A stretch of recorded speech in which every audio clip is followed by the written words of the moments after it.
to welcome everybody, introduce myself. My name is Isabel. I have worked for Spillers for a long time, and some of you may well have met me as I do travel the country as one of our leisure nutritionists with offering our feeding clinics around much of the UK. So some of you may have met me at different events or even on your yard. With me this evening, I have Bella, who has waved. Bella is also there to provide nutritional advice. She works within our social media department, and she's our social media manager. But she also helps with all the nutritional inquiries that come via Facebook Messenger. So is very qualified to answer any of the questions that come through this evening. So thank you for joining us. It's lovely to see so many people. Our first webinar of this series is tips for winter weight gain.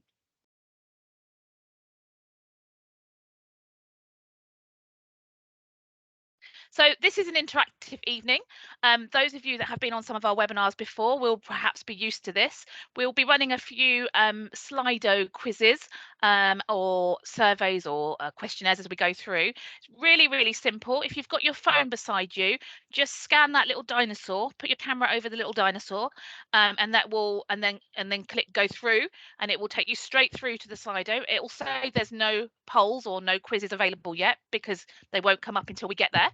But that will set you ready. If you can't do it via your camera, if you just put slido.com into your browser, you'll then get the option on the right hand side of the screen where you'll just say enter the code, and then you just need to enter that code. You don't even need the hash because it's already there. 898999. God, that's dangerous, isn't it? I could end up ringing the wrong person with that code. And then it will take you through to the same page. Please, if you could refrain from using that system for your questions, because we just can't monitor it as easily as we can monitor the chat on the actual meeting. So please don't pose your questions there. Use your chat in the actual box. So first Slido, straight in there. If you didn't manage to get the QR code, I think you can do it from here again. What most concerns you about managing your horse this winter? This is what we call a free text. So just anything that you've come here to try and help your... I can't even get on my own phone. I was going to do it myself and I can't even get in my own phone tonight. So anything that might... Oh, brilliant. People are already doing it. I don't have to do it. I don't have to start anything off. Maintaining weight. I mean, that's what we're here for tonight. Weight gain and preventing coughs. Interesting one. Age. Horses are living longer. Getting the balance right and meeting his needs. Teeth, again, yeah, much more common these days. Horses are living longer, so teeth are becoming an issue. I do think maybe one day we will have dentures for horses, and maybe it won't be such an issue, but we're not there yet. Arthritis, legs filling, yeah, gaining weight. Interesting. I think that's happening more and more, interestingly. I mean, obviously we're not covering that in this evening's webinar, but I'm seeing horses that when they come in over the winter, in an attempt to try and keep them occupied, we're feeding them too much forage, and therefore they end up actually putting on weight in the winter. And also, of course, over rugging them maybe, or putting rugs on that they don't necessarily need, will mean that they don't burn as many calories perhaps as they should. So I think actually, gaining weight in the winter is equally as much of a problem as weight loss. I think we've got people still adding, so I'm just going to allow them to keep coming up. Muscle maintenance. So yeah, that's really interesting. We will touch on that this evening. And I will try and answer all of these concerns, or give you at least some tips to help you with all of these concerns. Starch levels, yeah, absolutely. One of the things I find it's not so much in the winter, it's this time of year when the grass is changing. We've got the colder evenings. Horses just start to change a little bit, and we all start going, oh no, they're feeling the winter coming, and so maintaining their temperament is really important as well. Okay, I'm going to move on. You can keep adding because this is really useful for us as well. So I just wanted to share with you the science behind spillers, because there is an awful lot of science that goes on in the background that we perhaps don't shout about all the time. And behind spillers, we have the Equine Studies Group, which is based at Waltham, which is a leading pet care science institute. Of course, we don't actually have any horses there. So a lot of our research is done by collaboration with some key universities and different research institutes around the world. But it's Dr. Pat Harris who heads up our research and the Waltham Equine Studies Group, and she's well recognised globally in her work in nutrition and nutritional science. There's sort of three key areas that the equine studies group are currently focusing on, and these key areas you will see sort of feed into some of our social media blogs and the education that we try and send out.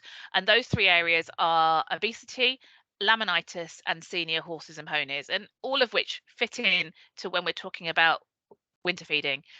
And one of our main sort of missions that we all talk about, when and the reason we all do our jobs is we're committed to creating a better world for horses. So through working with you and partnering with you as horse owners, we want to make as good or as better world as best a world we can for horses.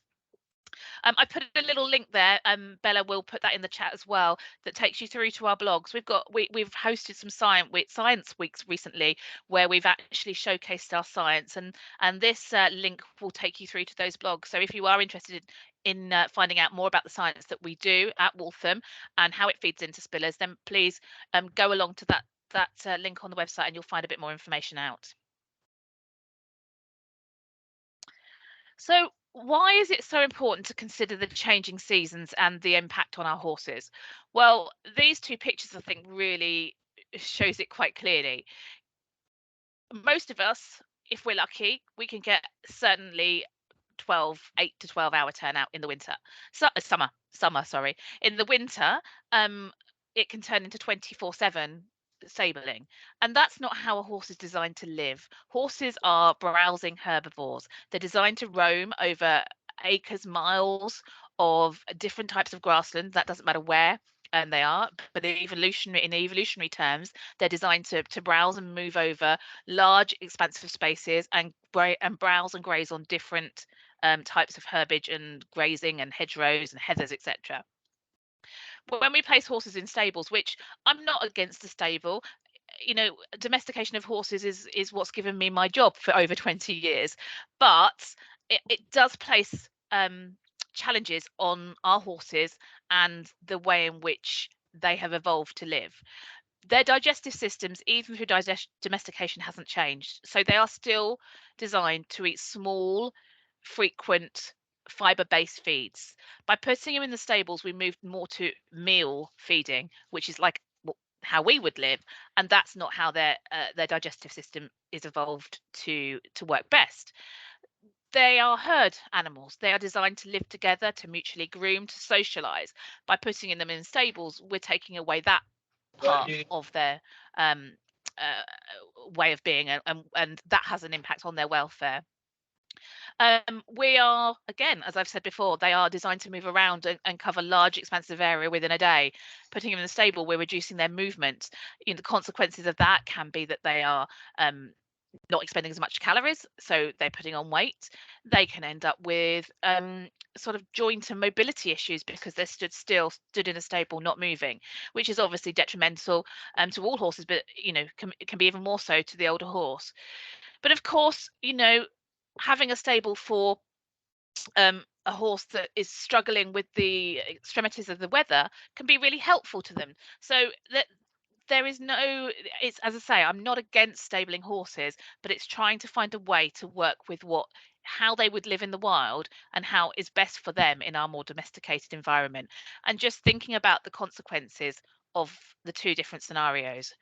The one thing I would say I would like you to take from this slide, if nothing else, is that moving them from extensive turnout that we have in the summer and maybe have even now in the autumn to stabling them should be done gradually. We know that there is a high risk of colic by sudden changes. And we all know that when it comes to sudden changes in diets, we all know that we should introduce new feeds gradually.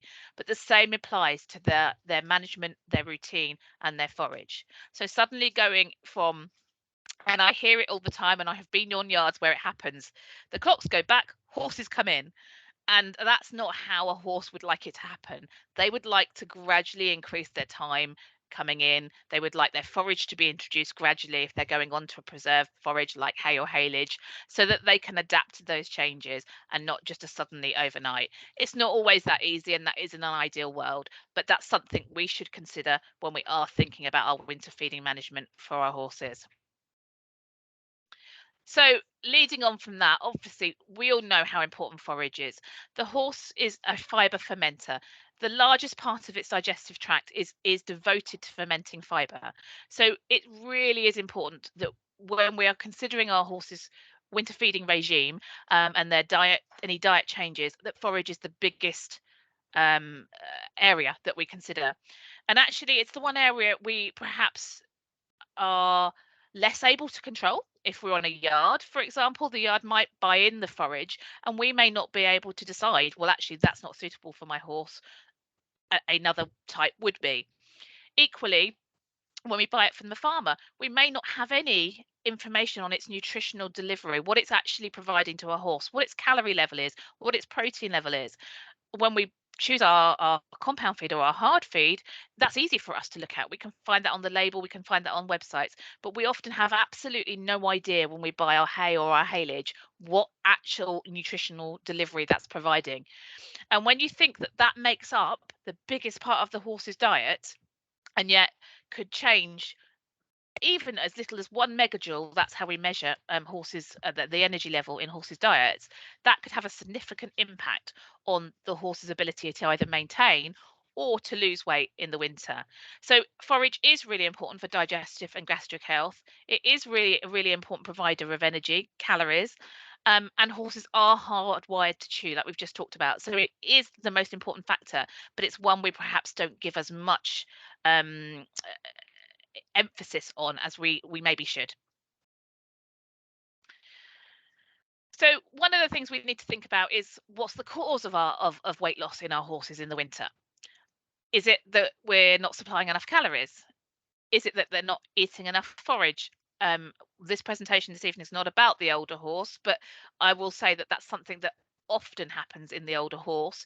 And I will just touch on the fact that we've got poor dentition here, but what we tend to see in these older horses is that even if their teeth are good, and the dentist has been and said, yeah, they might have a few gaps, but their teeth are good, they can end up with arthritis or stiffness in their jaw and in their neck, and they simply don't want to eat as much as they once did. So they, even if their teeth are good and you don't see them quidding, they may subtly be consuming less forage than they did in the previous year, which would be having an impact on their calorie intake. Are they warm enough? Are they too warm? We'll touch on that again later on. And of course, if the weight loss is sudden, then you must seek veterinary advice, because there are other veterinary issues that could be leading to weight loss. I think somebody put it on the first slide. Liver disease is obviously one, and something that can happen to older horses. Um, but equally, there are other things that can occur. So we need to be prepared. That's probably the biggest factor when I'm seeing horses and I'm seeing owners who are saying to me, yeah, my horse, he's not a good doer over the winter. He loses weight in the winter. Think now. Think 3 weeks ago. Let's start looking to prevent the weight loss before it starts, because it's much easier to maintain than it is to try and get it back the weight back onto them. So that often means increasing feed in the autumn. Now, this is a really tricky one at the moment, because again, you'll see later on in a couple of slides that we look at later, the grass growth has been not in our favour this year. And so we've had very little grass in most places in the country over the summer, but it's now growing. So the horses, everybody's started feeding hay in the summer, and then the grass has started turning green, so they stopped feeding the hay. And I've even sort of met somebody yesterday who said, oh no, the farmer won't let me put the hay out now because the hay's getting wet and then getting spoiled in the field. All of those things happen, so we stopped feeding the hay, but actually there probably still isn't as much in the grass, certainly in terms of length. So then if there's not a lot of length, there's not a lot for them to consume, and they may still not be getting as much as we think when we look at the green grass compared to when we were looking at our barren paddocks in the summer. So look at your horse. Your horse is going to be your indication as to whether you need to increase his feed or her feed. Look for a body condition score of something like a 6 out of 9. Now, I'm going to again touch on body condition scores in a minute, but we score on a 1 to 9, and anywhere between a 4 and a 6 is considered okay. A 6 will mean that your horse has got a bit of a buffer. So if there is some excess weight loss, we've got a little bit of a leeway there, a little bit of a starting point to help prevent that happening. So as I said, I was going to explain a bit more about body condition scoring. You can find some more information on body condition scoring and some videos and descriptions on our website, which again, all the links are there.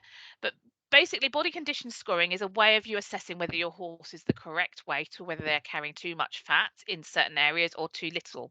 Now, there are key areas where a horse deposits fat, and those are highlighted in that picture, the pink dots. They're not really dots, but the pink markers on that horse's body are areas in which the horse deposits fat. Now, although we call it a body condition score, it probably should be better thought of as a body fat score, because that's what we're assessing. We're assessing for fat covering. Condition obviously infers coat shine, muscle tone, perhaps hoof quality, all of those things that we're looking to have improvement of when we improve a horse's body condition. But the fat score is actually what tells us whether or not they're carrying enough weight. So we score each of these areas on this scale of 1 to 9. 1 is being thin, 9 being fat, 5 being perfect. And then we average that score out to give us a score overall for the overall body of the horse of between 1 and 9. As I say, 5 is what we're looking for. Anywhere between a 4 and a 6 is considered okay. But if I do have a poor doer, I'm aiming, or an older horse that I know potentially could lose weight, then I'm aiming for a 6 at this time of year. We can also use what we call the body condition index. Again, more information can be found on our website about this. This is a similar system in terms of what score you get. You will still get a score of between 1 and 9, but it's a little bit more objective in that you use some key measurements. So you would use a tape, a simple tape measure, and you would measure their neck, heart girth, belly girth, and you would know their height in withers, and you would, with those numbers, with those measurements in centimeters, we have a little calculator on our website that you can put those numbers in and it will throw you out a number. Now, again, that number will be somewhere between 1 and 9, and you're still aiming for a 6. The one thing I will say with this is, even if you don't want to throw the numbers into the calculator on our website, just measuring these key areas, it's a little bit like us measuring our heart, our waist, our thighs, and our bust. Horses will lose or gain weight in different areas. So a horse that has lost weight across its ribs may be showing a little bit ribby, but it actually still may be well covered in other areas. And that's the importance of feeling these different areas where horses deposit fat, rather than just looking at them and going, oh, they're too thin, or oh, they're too fat. Of course, we can use a weight tape. Weight tape is a really good monitoring tool.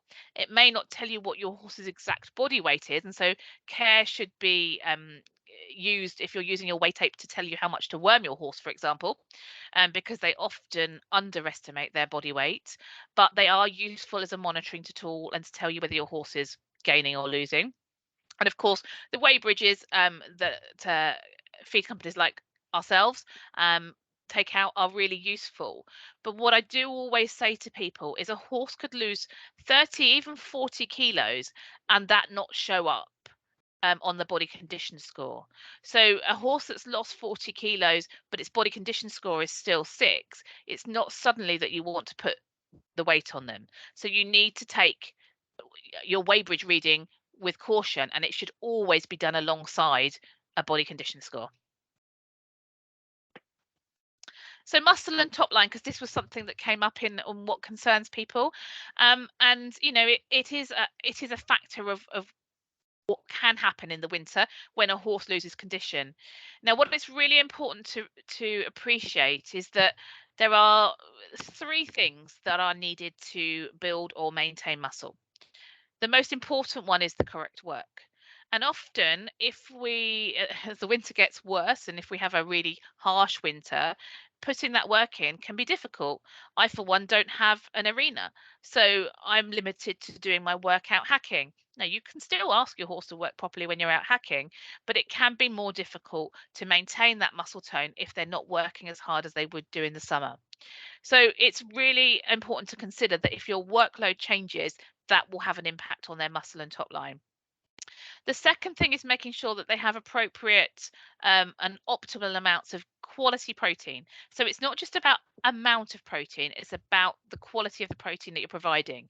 Now, the key one to a horse is lysine. And to just a quick recap on lysine, protein is made up of something called amino acids, and amino acids are the building blocks of protein. So they're the things that make up protein. There are hundreds of amino acids actually, but there are three that are really important to the horse, and the most important one is lysine. We know that UK forage, so that's your grass and your hay, is low in lysine. So a horse that is on limited amounts of hard feed and perhaps not on a balancer may be not quite getting the right amount of lysine to help it maintain or build muscle. The next thing is to maintain a healthy body condition score. If this horse is too fat, then any work that you're doing on building the muscle will be hidden by the fat covering. Equally, if they are slightly on the thinner side or they are a poor doer, just slightly increasing feed above maintenance, just slightly, can help them to continue to maintain and build that muscle. So our next little Slido quiz, again, going back to our first slide, which was all about how important fibre and forage is. What do we think is the best forage for weight gain?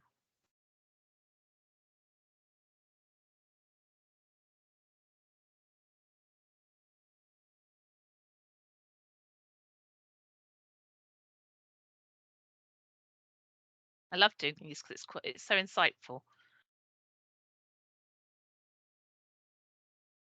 People are still adding, so I'll let them go with it.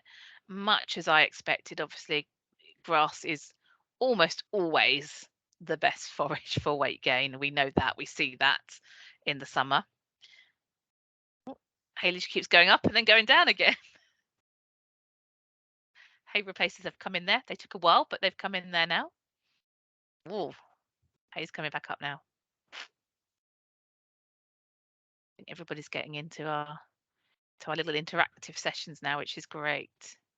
You can keep adding even when we move on. I'm loving the fact that haylage was out there as behind grass, a strong leader to begin with, and now it's coming back again. That's really interesting. I will move on because I'm conscious of time. So in actual fact, obviously, let's take grass out of the scenario because ultimately we know that grass is a high sugar forage and horses will eat lots of it. Between hay and haylage, the difference is very small.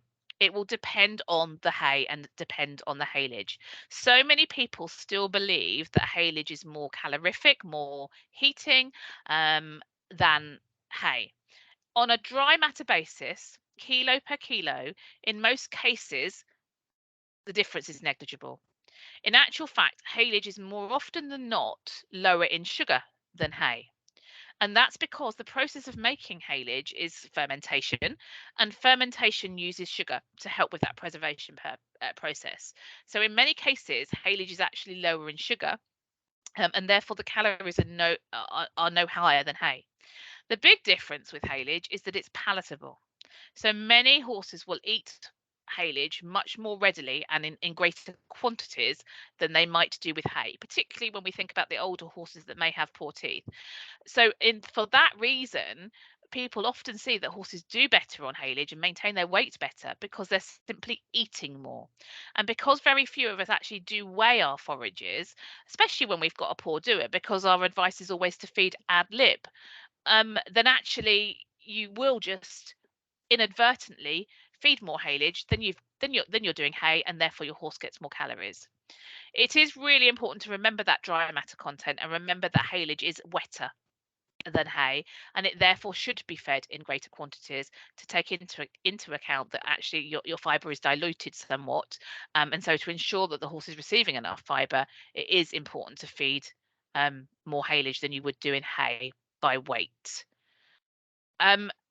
Hay replacers are becoming more and more popular for lots of reasons, mainly to do with horses with poor teeth, but also really what we call shy forage feeders, fussy forage eaters. Hay replacers can be a really good option because you can get some high calorie hay replacers that will be much higher in calories than your hay or haylage, but that will also be low in sugar and low in starch. And so they can be a really useful way of increasing that fiber intake into your horse's diet.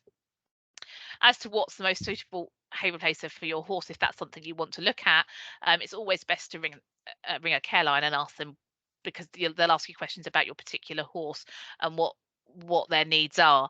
But there is absolutely no problem with using some of the higher calorie chaffs as partial hay replacers alongside their hay ration if the horse is in a stable overnight. So I said I'd mentioned about grass growth and our field management and turnout, etc. So this is a couple of graphs from Grass Check Great Britain. So this is an organisation that it's a collaboration, if you like. A number of different bodies get together and look at the grass growth, generally in beef farms, but it can be on sheep as well. I think ultimately you can pretty safely say that it will track what's happening in our horse pastures as well. Possibly, I would suggest that in our horse pastures, you could actually expect even less grass growth, because we tend to overgraze much more than they would do in beef or dairy pastures. And so therefore the grass is potentially knocked back a little bit further. But in summary, this isn't a shock to anybody, and anybody that again has seen the state of our fields over this summer. The grass growth is way below our 3-year average, in fact, but certainly way below last year. Pretty much so we're looking at the dark green line. We were pretty much okay. We were above the 3-year average in May and in June. Very late for the grass to grow, as we can all see. We used to talk about April being spring grass growth, but certainly in the last 3 years, it's been much later, sort of more like the middle of May, early June, to have our early spring to have our spring flush. But then we had quite a lot of grass in sort of, as I say, May, June, but then it just dropped away from June through to August. The grass just really wasn't growing. We were so dry, so warm. It was really knocked back. Now, this only goes up to October. I haven't got any September data from this. It's starting to claw its way back, but I think it's got a long way to go. And I think that's the key to sort of suggest. You can track this. You can go on to the AHDB website or Grass Check GB, and you can follow this information yourself. The second graph, which is the graph or picture, sorry, which is what the grass is growing at the moment. So this was taken at the end of September, and shows you per kilogram dry matter per hectare per day how much the grass is growing.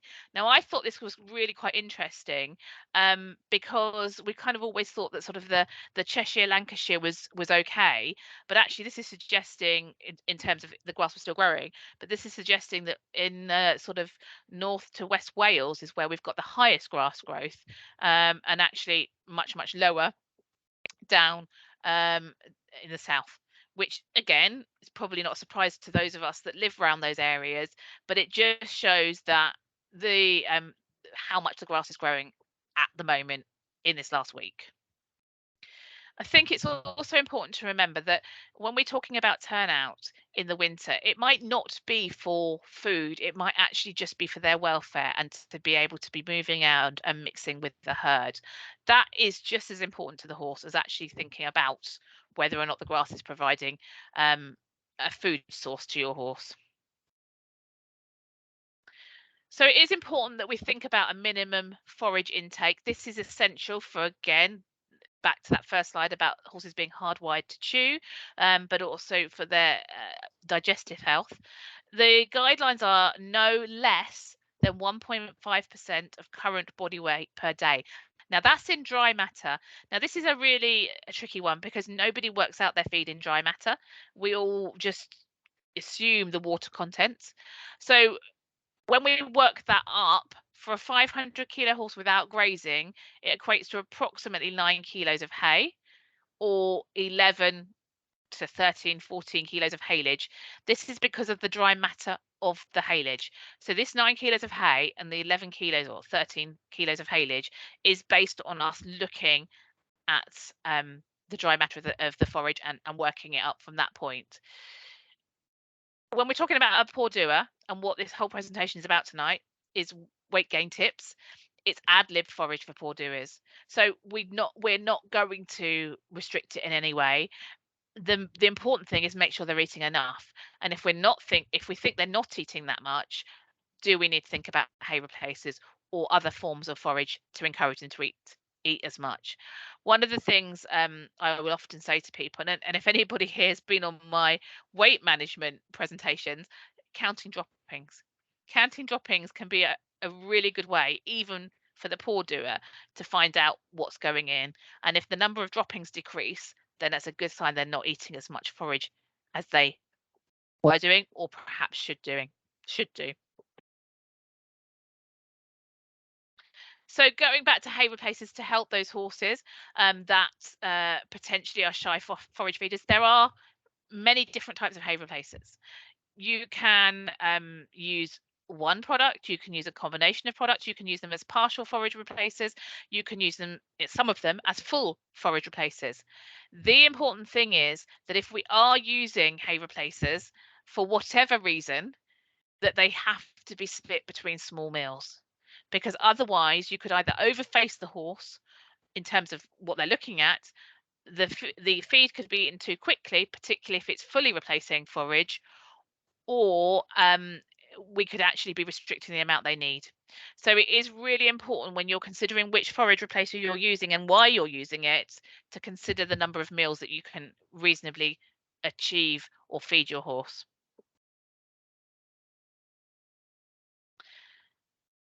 No, I didn't. So next little poll. You'll be pleased to know I think this is probably the last one. Energy and calories are the same, true and false? This is a question I ask on pretty much. Oh, I love this. Is good. On all of my presentations. It's something that I ask at riding club camps. It's something that I ask at pony club camps. Those of our associates that have worked at Spillers for a number of times, they get bored of me asking this. But it's such an important question. We're at 50-50. I'm going to see if it changes. And I think it's a good example of how confusing human food and nutrition is when we ask this question, because it's something that a lot of us don't truly know the answer to. I'm just going to give it another couple of seconds just to see whether I haven't put my answer in on this one. I wonder if Bella has. She might just tip it over the edge.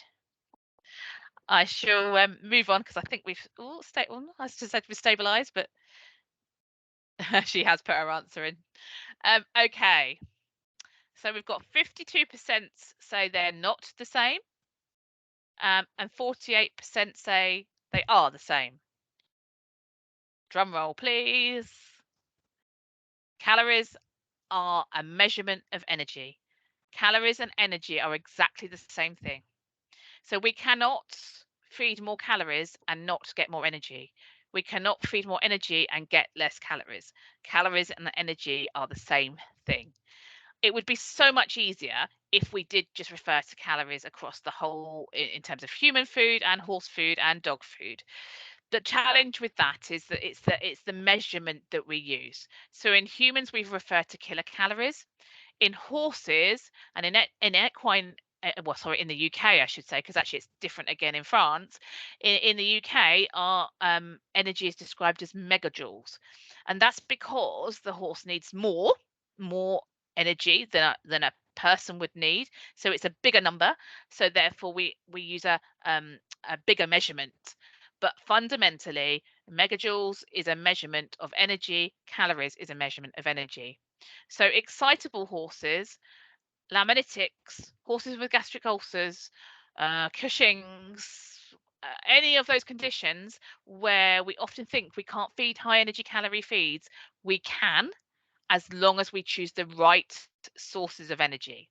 And I put this picture, this is making me feel really hungry, because as I've told Bella just before the presentation, is I've been really bad and had ginger cake for dinner, which is not a great nutritional application. But anyway, when you look at these two pictures, we have a Twix and a jacket potato. We would all consider that jacket potato much healthier than the Twix in terms of the fiber it's providing us, the slow releasing energy it provides us, um, the less fats, etc.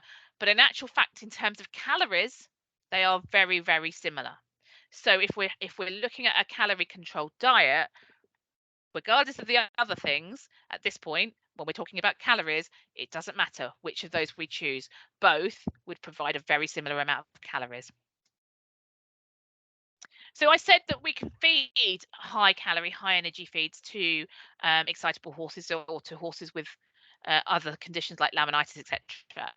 What we do have to consider is the where that energy is coming from. So starch and sugar are obviously sources of energy to a horse. Now, the largest contributor of sugar in the horses and ponies' diet is forage. This usually blows people's brains when I say to them, actually, you know what? We don't have to worry about how much sugar or how much starch is coming from that balancer because your grass and your hay is providing 4, 5, 6 times as much often. So just to give you some context here, 3 slices of hay, 6 kilos, that's your average size of hay net. I know the hay nets, I'm not sure there is an average hay net anymore, but if you can picture an average hay net size, it might contain up to 800 grams of sugar. A hard feed, particularly a low starch hard feed, might be 120 grams per feeding rate, and less if it was a balancer. So the starch contents of bucket feeds can really vary. But for those of you that don't know, cereal grains are the things that are high in starch. So if we have a sort of sharp, excitable horse that we're wanting to put increased calories in, but we are worried about behavior, the key is to avoid these high starch diets. And that therefore means avoid cereal grains or mixed based diets because they will be higher in starch than their cube equivalent. So we want to choose fiber feeds that are low in starch and low in sugar because we don't want to add extra on without unnecessarily because we know the sugar's coming from the hay, and we want to make sure that we're actually controlling those. Obviously, for the same reason, high starch diets are unsuitable for laminitis, PPID, which is Cushing's, gastric ulcers tying up, or even colic in some circumstances. So you probably have got the gist here that fiber sort of features in many of the slides because it is just so important.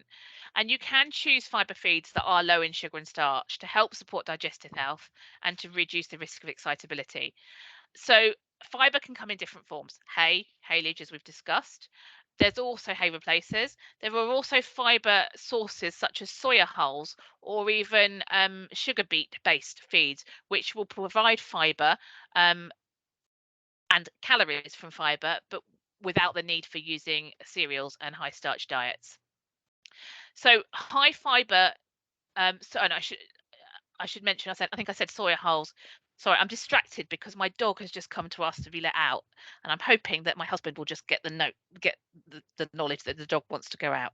So that's what's just distracted me for 2 seconds. So high fiber, low starch feeds are ideal for those that are prone to laminitis, colic, or gastric ulcers, but we want those calories, but we don't want that high starch. Sugar, I say with caution, because as I say, there's more sugar will come from hay.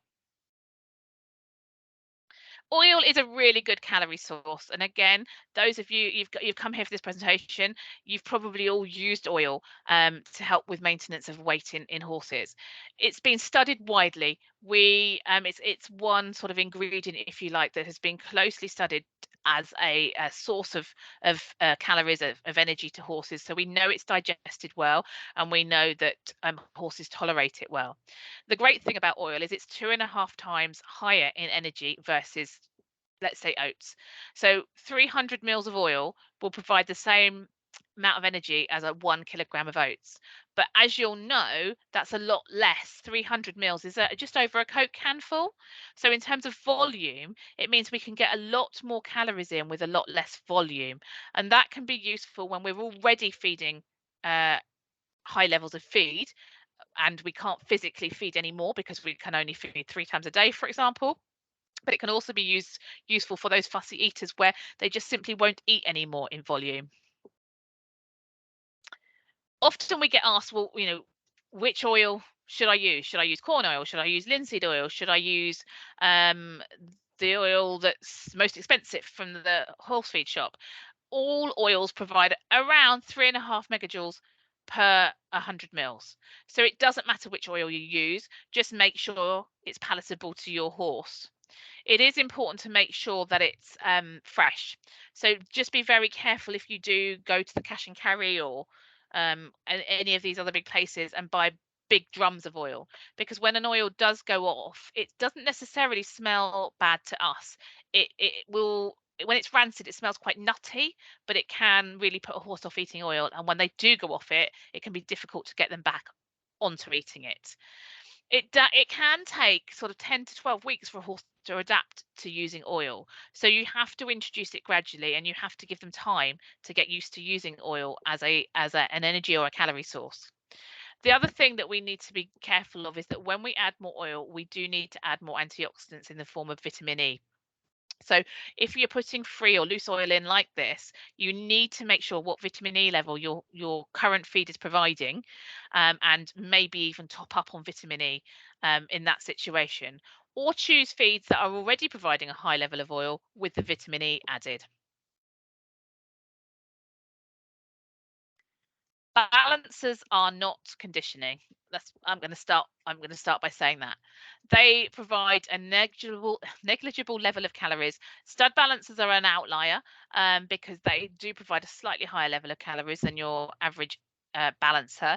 But the purpose of a balancer is to provide vitamins, minerals, and protein without calories. So adding a balancer is not going to provide extra calories to your horse's diets.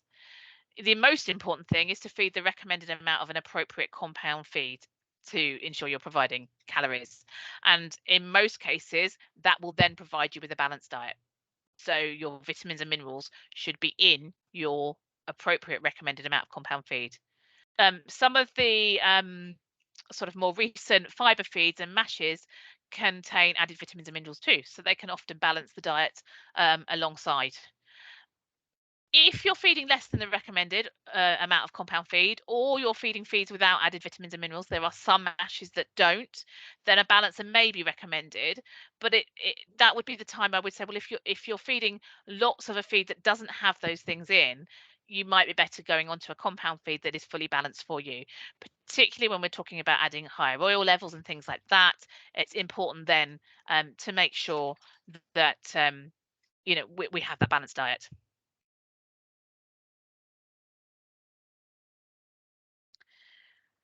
So some of you might have come across these little infographics on our social media pages, but I thought they were worth sharing again because they just do highlight how many calories there are in a typical feeding rate for different types of feeds. So you can see these for yourself. But again, going back to what I said right at the start about forage plays the biggest part in the calorie intake of the horse, you can see that from your hay net right at the top end of the DE. Um, and then as we go down the line, we have conditioning cubes, we have conditioning mix, we have high fiber cubes, we have oil, and then we have the balancer and unmolassed sugar beet. I'm going to just focus on the sugar beet there as you look at it, because that might be a surprise to some people to see how low it is. Remember, this is as we feed it, so that's a soaked ration, and a soaked sugar beet will be 80% water.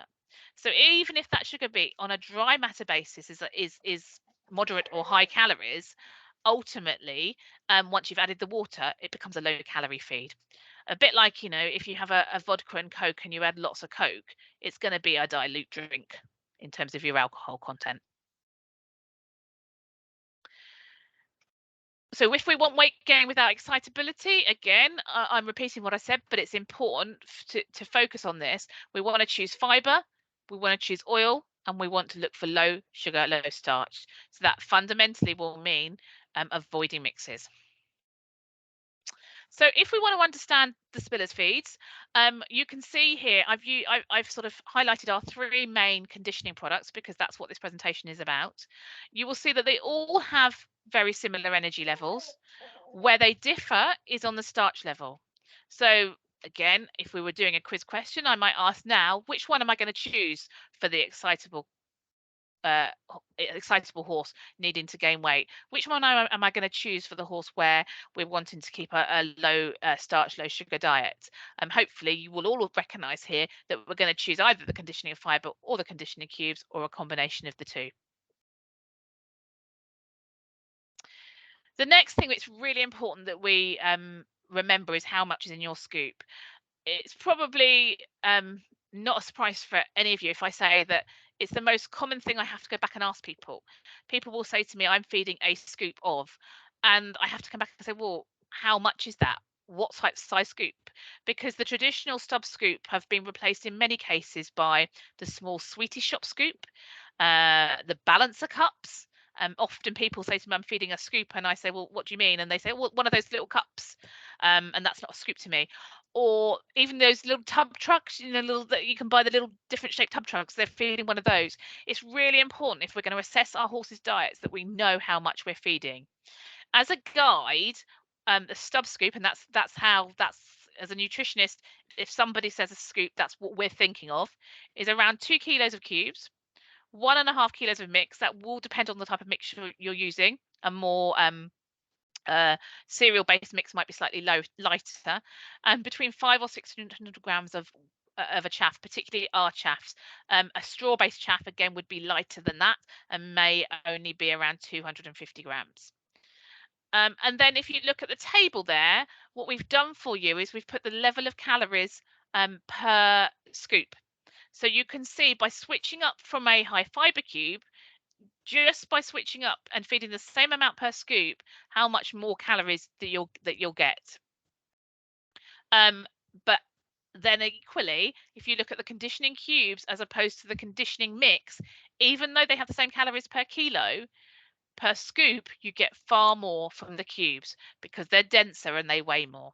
So it's really important to consider, particularly if you have a horse that doesn't like, excuse me, large volumes of feed. It's really important that you consider whether or not a cube might be your preference, even if you think, well, they won't eat cubes, because you could get more calories in for less volume. Because mashes are really sort of playing a large part of the way we feed horses today, particularly because we have lots of older horses, it's becoming more and more important for us to make sure people are realizing the meal size and how much we should be feeding horses in one meal. And this comes back to the digestive physiology, and that horses' stomachs are very small, roughly the size of the rugby ball, and they work best when they're only 2/3 full. So the smaller the meal, the better that will be for the horse in terms of its ability to digest, break down, and absorb the nutrients from that feed. So in dry weight, no larger than about 2 kilos for a horse, and of course less for a ponies. This becomes tricky when we are using mashes and things as forage replacers, and it's why it's so important we think about how we can split our meals into as many small meals per day rather than putting it all in one large bucket. To rug or not to rug, everybody thinks about this when we're thinking about good doers, and they think, well, actually, yeah, let's, I spend half my time telling people, yeah, less is more when it comes to rugs. Horses actually, they are very, very good at maintaining their own body temperatures. If they have a natural coat, so they're not clipped, in mild climates, which is what we live in, their thermoneutral zone, so that's the zone in which the temperature in which they can maintain their own body weight is around 5 to 25 degrees. So that's actually quite low. We have had some temperatures though over the last, depending where you live, over the last few evenings that have dropped to feel lower than that. So rugging poor doers appropriately, of course, can help to ensure that they don't use calories, they don't use energy keeping warm. But actually, on the reverse side, having a horse too warm can actually make them lose weight through stress. thing that we have to remember with horses is if they are cold, they can move around or eat more to keep warm. Eating forage, eating fibre can act as an internal hot water bottle.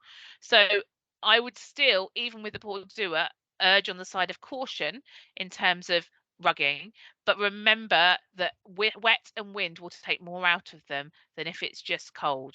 Of course, rugs should be removed regularly to look for horses' body condition and check for signs of rubbing or skin problems. So, some take-home tips. Firstly, we need to know why our horse is losing weight.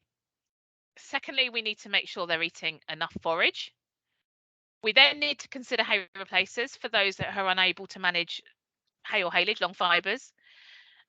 Excitable horses, those that run on their own energy, may need high calorie, high energy feeds, but let's look for those that are low in sugar and starch. For Cushing's horses, Lamanitics, we can still feed high calorie, high energy feeds, but again, look for those that are low in sugar and starch. Balancers will not help with weight gain. So don't reach for the balancer, reach for the care line, the nutritionist, to ask them for advice as to what might be the right feed for you. And remember, feeding little and often and measuring your amounts of feeds in dry weight so that you know exactly how much you're feeding. Thank you for your participation this evening. We'd love to hear your feedback. This QR code has been throughout the presentation.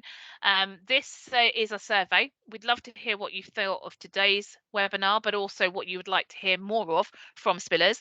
If you complete this survey, you will go into a prize draw to win £20 worth of vouchers, which is always useful, particularly for those with poor doers and at this time of year. If the QR code doesn't work for you, Bella will put the link in the chat, but it's also there now. And I welcome to sort of open your microphones, unmute yourself and ask questions if you would feel brave enough or like to. Very happy to we've got 5-10 minutes of time to ask questions. We will leave the video running for the questions because I often find that's useful for those people that want to go back to it. So just be mindful that the video will still be running whilst we do the Q&A.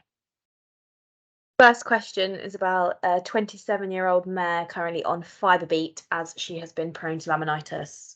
What would you recommend? Presumably needing more weight on that. Yeah.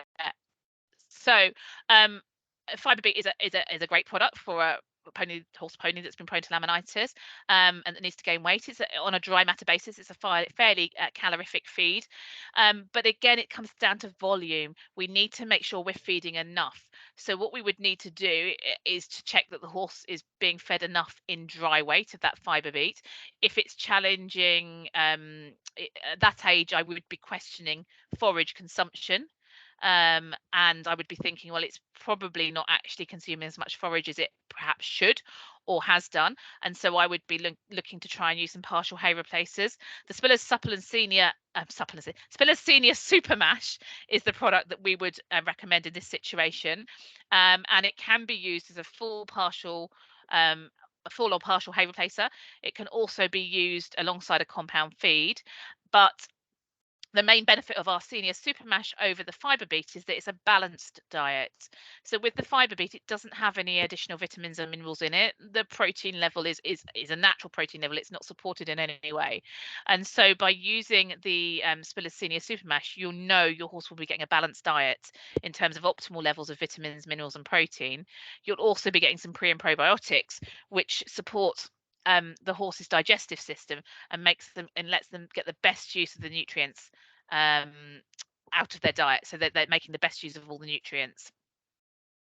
We've had another question which I have answered in text, but it might be worth just chatting through it again about why do you need to balance oil with vitamin E? Okay, so this is about antioxidants. Sorry, can you just give me 1 second? This is very bad, but the dog is still pestering me and the husband hasn't put him out. I'll answer the vitamin E question. Oil, when it's broken down and metabolized in the body, produces a lot of what's called free radicals. These are basically, think of it like oxidative stress. and they cause cell damage. So you need to feed vitamin E, and it's really easy to work out because it's proportionate. For 100 ml of oil, 100 IU's of vitamin E. Now, horses have really good access to vitamin E in the summer because green pasture is really rich in vitamin E. But as soon as you get to the winter, dried forages, as we know, haze, the vitamins and minerals are starting to degrade the longer they live. So vitamin E is much lower. So in the winter, you are probably more likely to struggle having vitamin E from the forage. All compound feeds and fortified feeds have got the vitamin E in them, and that's the benefit of choosing a feed that's already high in oil, because the feed company, the manufacturer, will have formulated that and put the appropriate amount of vitamin E in to match the oil. So really, you only need to be concerned about it if you're adding a significant amount of oil. If you're just adding a glug, you don't need to worry. It's only if you're really feeding, 300, 400, 500 mil of oil on top of your feed that you need to start thinking about adding vitamin E. There's lots about vitamin E on our website, including a whole recent article in the science section about why you should feed natural vitamin E instead of synthetic, but I won't bore you all because it's very specific. But if you're interested, head to the science section of our website. I'm sure you'll find it. I love vitamin E, so I feed it. Thank you, Bella. Okay, lots more questions. Right. Can I confirm that if I feed the recommended amount of conditioning cubes and fibre, I can drop my balancer? That's an easy one, Isabel. Yes. If you're unsure, yes, you can. If you're unsure of what the recommended amount is for your horse, the back of the bag will tell you what the recommended amount is for your horse, or just ring us on the care line. As a rough guide, your sort of 500 kilo, 15 hand, 15-2 horse, it would be 3 kilos per day of recommended amount. Now remember, if you're using Spiller's Digest Plus conditioning cubes and Spiller's conditioning fibre, both of those are balanced. So 1.5 kilos of each would be 3 kilos. And so that would still be a balanced diet. So if you're feeding 3 kilos of something, and the same applies actually to senior super mash. If you're feeding 1.5 kilos of senior super mash or speedy mash, and you're feeding 1.5 kilos of conditioning cubes, that equally would be a balanced diet. So that's a rough guide. But if you're unsure, drop us a line on the care line, give us what the amounts you're currently feeding, the size of your horse, and we will help you make sure you are. Okay, next question is about the hay replacer option for a horse that's not really interested in hay. This person is also specifically looking for an alfalfa free diet. So already feeding 4.5 kilos a day of senior super mash. So what other options, I guess, that are alfalfa free, but hay replacers probably would be outside of our range, wouldn't they? Yeah, I mean, if you're already feeding senior super mash, if the horse can tolerate a sort of short chop chaff, then there are options out there. All of our short chaffs, unfortunately for you, have alfalfa in them, even if it be a very small level. So, what I tend to say to people is, if I'm having a conversation about this, is what's the reasons for avoiding alfalfa? Because actually some of our chaffs that have alfalfa in there to give us a blend of fibres are perfectly suitable for those horses that can't normally tolerate alfalfa. So, we might use, for example, for a higher calorie, higher hay, partial hay replacer, conditioning fibre. For a lower calorie partial hay replacer, we might use happy hoof. I'm always a little bit, if I've got a horse that's over 25, that I don't like to put a number on it, but if they're over 25, I'm always a little bit more cautious about whether I use a short chop chaff as a hay replacer, because they tend to be, that age is very likely to have diastemas, and those short chop chaffs can get stuck in those gaps and cause them issues, which then stops them wanting to eat. So again, it's perhaps a situation where I'd want a little bit more information. But if you are specifically looking for a short chop chaff type partial hay replacer to use alongside your mash, and you absolutely want to avoid alfalfa, you might be better looking at some other fibre products. There's quite a few questions that have just come in that are so specific. We just need more information to be able to answer. So I'll just pop the care line number on here again. And if you're not keen to call us and you'd prefer to email, there's a really comprehensive form on our website. Again, it's just in the contact us section, but that will give us all the information we need to be able to actually answer your questions, because some of them are so specific, we're just not going to be able to tell you for sure what's right for your horse without more information. But one here we could definitely do, that's about feeding for weight gain if your horse has Cushing's and laminitis. So easy one. Yeah, thanks, Bella. So Cushing's and laminitis, it comes back to what we spoke about, which is we want to keep the sugar levels as controlled as possible and the starch levels low. So if they've got Cushing's and laminitis, or even EMS to a certain level, we want to choose a fiber-based diet. If they're a good doer, we might choose a balancer. If they're a poor doer, which is why people are here, then we're going to choose either our senior super mash, digest plus conditioning cubes, or conditioning fiber, or even alfalfa pro. We have so many products that are suitable in that situation. It's just about keeping the starch and sugar level low. When I say low, I am looking really for no higher than 12%. So the senior, 12% starch, should I say. The senior super mash is down. Do you know, my brain has just gone, but it's 9, isn't it, Bella? The combined sugar and starch, 10. No, just the starch. Oh, 9, yeah, and the sugar Yeah, is 2.5 yeah, because it's 10. yeah. Yeah. Thank you. Yeah, exactly. So that may be my first choice, but sometimes I appreciate some horses that actually feed in the volume required, if that can be tricky. So that's where sometimes I might use that alongside our conditioning cubes. Remember as well, the actual level of sugar and starch that has been sort of suggested is an appropriate amount for a horse with Cushing's or laminitis, gastric ulcers. It is actually based on a per meal basis. So even many of our feeds, as long as we feed them in small feeds and not in one go, even some of our products that we wouldn't recommend on a research basis would be considered suitable. Next question, which I love this question, is, it says, it may sound like a dumb question, but it's obvious it's not. Are molasses really high in sugar / starch? And they're wondering why there are more molasses-free feeds. It's a really great question. And having worked in the nutrition industry for over 20 years now, I find it fascinating that how we've moved with the times. So molasses isn't high in starch. Starch tends to come from cereal grains. It is on a per kilogram basis a high sugar feed.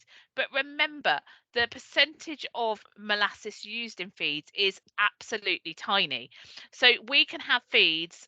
So for a start, we don't use straight molasses on our feeds. If we're using it as a coating, we use something called Molglo, which is a mixture of molasses and oil. So actually the molasses, if our coating is 5%, which is a general amount for a coating on some of our products, the molasses level will be even lower. And then again, when you think about how much you're feeding of it, it's never providing the level of sugar that hay or grass would do. So yes, on a per kilogram dry matter basis, molasses would be considered a high sugar diet. But in the way it's fed to horses, or sorry, a high sugar ingredient, in the way it's fed to horses, it doesn't have that impact. The reason we now have molasses-free products is the demand in the market. More and more people are looking for molasses-free feeds, and therefore to enable us to meet that demand and requirement from people is the reason that we have offered options where we've got products that are molasses free. We do also have products that do have molasses because we know that that can enhance palatability in some cases. It doesn't make those products any less or more suitable because it's about the whole nutrient delivery. I think this is maybe the last question now, though I'm sure more will come in. Can a conditioning chaff be fed on its own as a bucket feed alongside hay? Yes. Um, so Spiller's conditioning fiber certainly can, because it is a balanced feed. So when fed at the recommended feeding rate, it will provide all your vitamins and minerals. So yes, absolutely it can. And it's something I might do if I've got a really, really sharp horse that I can't even go to our Digest Plus cubes.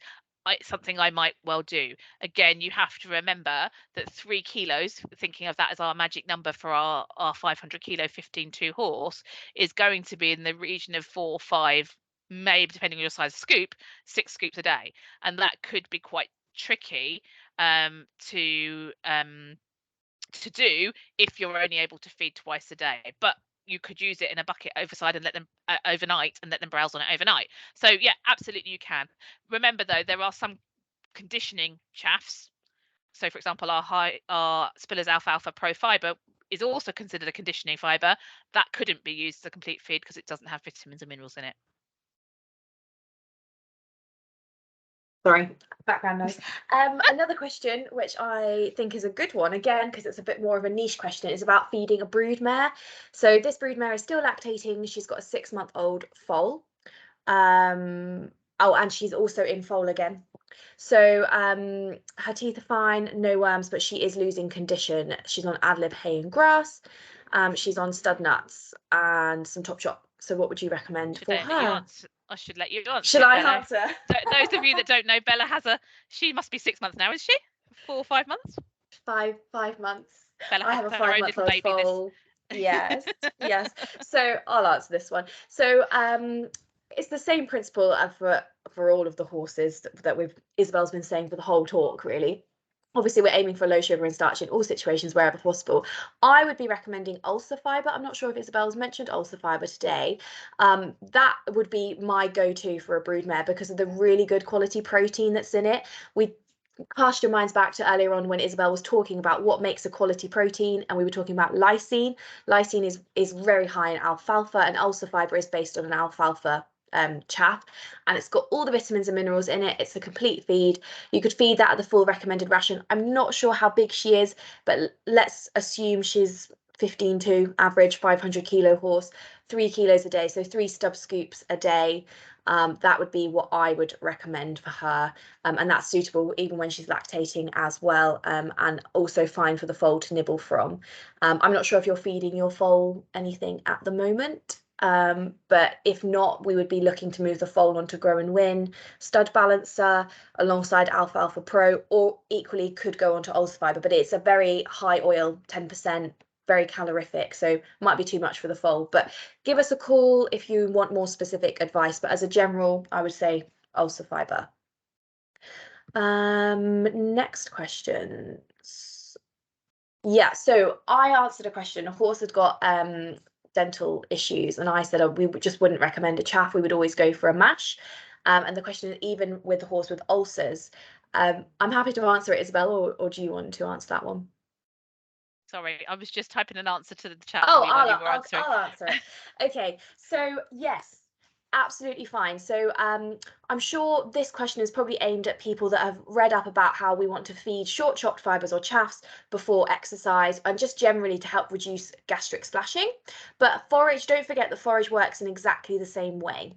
So feeding, making sure that the horses are having ad-lib forage and eating gradually all the time, and it's got something in its stomach all the time, is going to work well.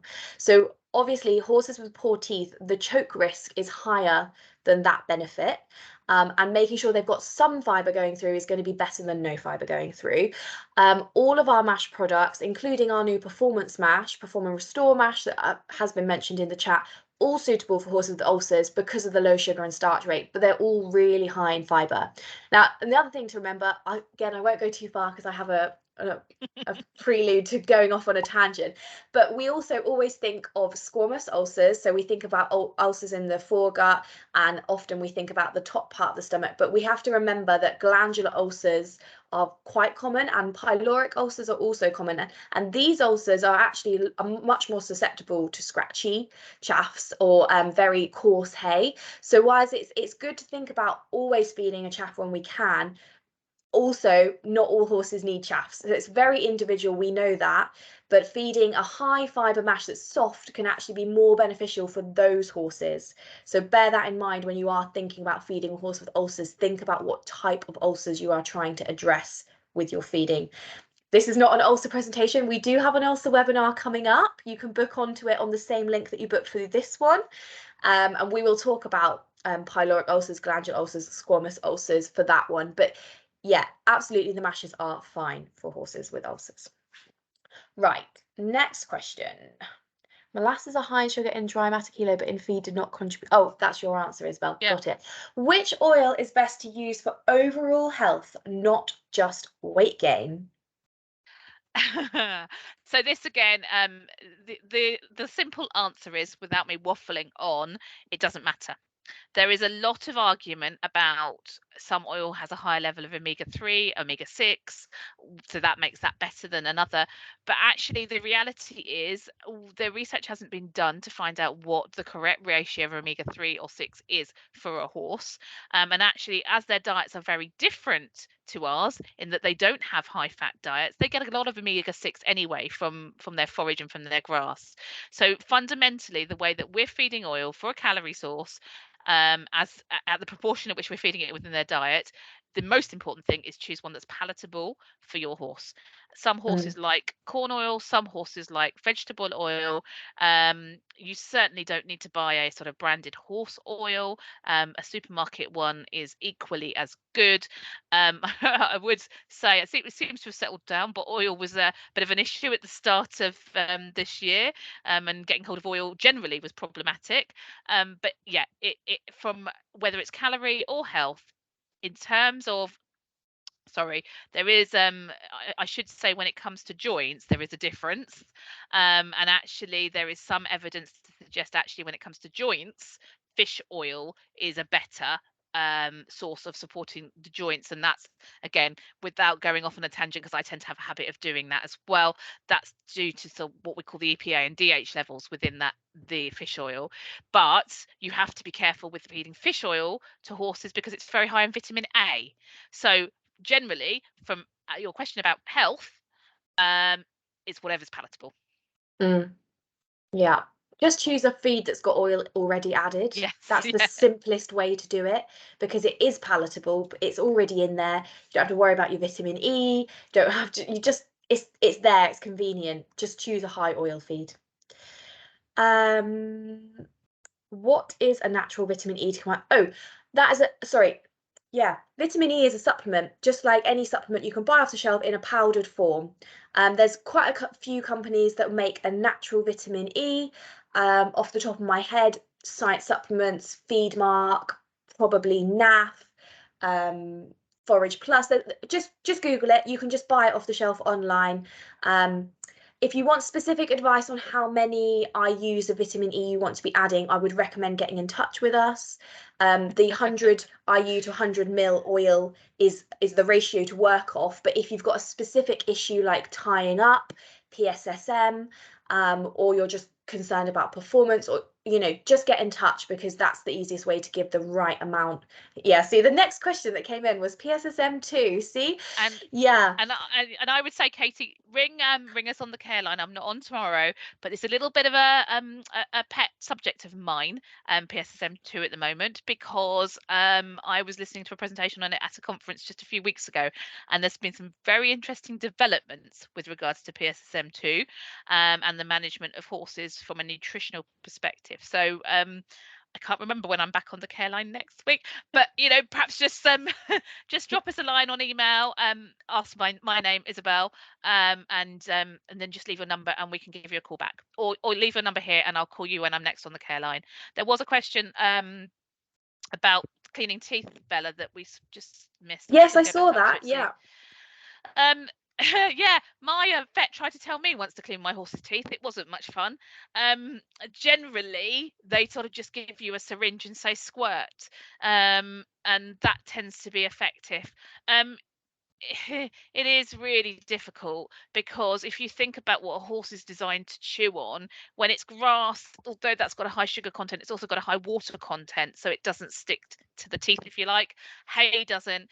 There is some argument that mashes may well sort of coat their teeth. I know dentists talk about that. I come across that a lot on the yard. I don't think the work has been done, but if you've got your vet or your dentist saying to you, actually, yeah, he could do with his teeth being cleaned, if they haven't suggested it, maybe a syringe, and actually just giving it a shoot with a syringe around the teeth might be easier than actually trying to brush. Maybe. I don't know if you've got any thoughts on that, Bella.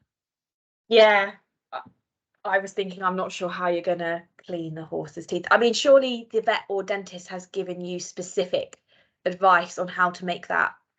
But I don't understand what the benefit would be of cleaning a horse's teeth. Obviously, I'm not a dentist, but apart from removing stuck particles, but then you would really be just looking, if that's happening, for me personally, I would just be saying feed a mash. Don't have any stuck particles. So yeah. Right, Olive I'm oil. just replying to one. Oh Okay. yes, you go for the olive oil one. I'm just typing out an answer. Again, I don't know that olive oil has been specifically studied in horses as an oil source because it's very expensive, and the level at which we feed oil to horses, olive oil would just not be, in a research purposes or anything else, be that wouldn't be studied. I can't see any reason why olive oil would be any different to any of the other oils. I do know people that have used it, and I've heard that it's not as palatable to horses. But there isn't, when we're talking about the way in which we're talking about using oil in this situation, if you chose to use olive oil, I can't see any reason why that would be a problem, and it would provide the calories in the same way as we've spoken about this evening. Next two questions are very similar. Which Spillers products are high in oil, and does Senior Supermash have good levels of oils? So yes, so our high oil products, let's see if I can just rattle them off. Go. From our chaff and fibre range, you've got Alfalfa Pro Fibre, conditioning fibre and ulcer fibre. Those three are all 10% oil. You will struggle to find a feed higher than 10% purely because of the nature of the feed in terms of it would be gloopy in the bag. That's kind of your max level you're going to get to. Mashes, Senior Super Mash and Perform and Restore Mash are good levels of oil. Cubes, Digest Plus conditioning cubes, Stamina Plus cubes, and then at the highest calorie level, we've got Ulcer Power cubes. Now, a lot of people would read that label and go, gosh, that's not for me because it's for racehorses. But actually, if you've got a horse that's really struggling for weight, Ulcer Power cubes are still a controlled sugar and starch cube. They are also very high in oil. So that's another product to consider. But probably as a first port of call, you'd go for Digest Plus. But yeah, those would be our, have I missed any, Isabel? I think those would be all of our high oil, low sugar starch options that we would recommend. Yeah. Oh, this lady does pick out the hay stuck in her horse's teeth. Bless her. Oh. I mean, I think I'd start questioning, do we actually take the hay out? That's a really hard decision to make because, and I would only do that in conversation with your vet, because there does come a time where you have to go, actually, you know, as much as horses really want to eat the hay, if it's causing them other problems, there comes a time where you have to turn around and go, actually, no, I need to take it out. Yeah, I mean, maybe a conversation to have with your vet, dentist, whoever's looking at their teeth. If it's not getting stuck further back, it is easier to get bits of hay out the front maybe than it is out the back. And if the molars are okay, then yeah, maybe it's something you could do. But yeah, there does come a time, even when the horse, you know, horses will want to chew probably to the day they pass away. I'm afraid it's what they do, and so sometimes we do have to make the decision for them that actually it's not right, because they're going to end up with choke or getting abscesses because things are getting stuck. So I think maybe a conversation to have with your vet dentist: is it time to avoid hay completely, or can you still keep picking it out without any other issues occurring? We are having a senior webinar as well, where we will talk more about poor dentistry also coming up. So do sign on to that webinar if that's a specific interest. I think we've made it to all the end of the questions.